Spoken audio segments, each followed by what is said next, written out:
हरिओम. आज शनिवार, चंपा षष्ठी, 7 डिसेंबर 2024. सद्गुरू ब्रह्मचैतन्य गोंदवलेकर महाराज आज आपल्याला प्रवचनातून सांगणार आहेत की नाम आणि प्रेम ही जुळी भावंड आहेत. साधारण प्रापंचिकाची ओढ विषयाकडे असते. आज सुख कशात आहे एवढंच तो बघतो आणि विषयात तो इतका तल्लीन होतो की जगाला पण तो तुच्छ मानतो. विषय शेवटी दुःखालाच कारणीभूत होतात हे तो विसरतो.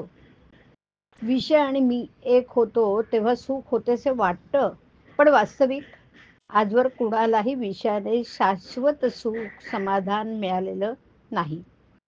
असं सुख आणि समाधान मिळवण्यासाठी आपली वृत्ती भगवंताच्या ठिकाणी स्थिर ठेवणं हा एकच उपाय आहे.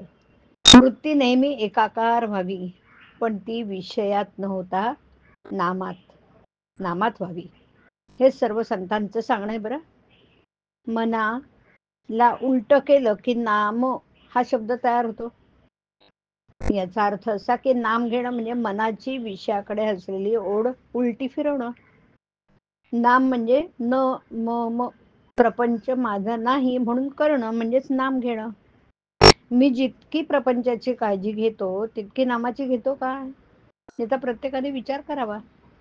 प्रपंचातलं आपलं कर्तव्य अगदी मनापासून केल्यावर जी परिस्थिती निर्माण होईल तिच्यामध्ये अत्यंत समाधानाने राहून नामस्मरणात काळ घालवावा. निर्गुणाला एक जुळं झालं ते म्हणजे नाम आणि प्रेम. दोन्ही एकमेकांना अतिशय चिकटून आहेत. एकाला धरलं की दुसरं त्याच्या मागे येतं. आज आपलं प्रेम अनेक वस्तूंवर, व्यक्तींवर, पैशावर, विद्येवर, देहावरती, लौकिकावरती गुंतलेलं आहे. त्या कारणाने भगवंतावर प्रेम करून त्याच्या मागे नाम येईल अशी आपली अवस्था नाही. गोपींची तशी अवस्था होती, पण आपण नामाला वश करून घेऊ शकतो. ते झालं की भगवंताचं प्रेम आपोआप येईल. घरादारावर प्रेम सहवासाने बसतं. मग नामाचा सहवास केला तर प्रेम का नाही लागणार. खरोखर या जगात कुणाच्या बुद्धीला पचवता आल्या नाहीत अशा कितीतरी वस्तू आहेत.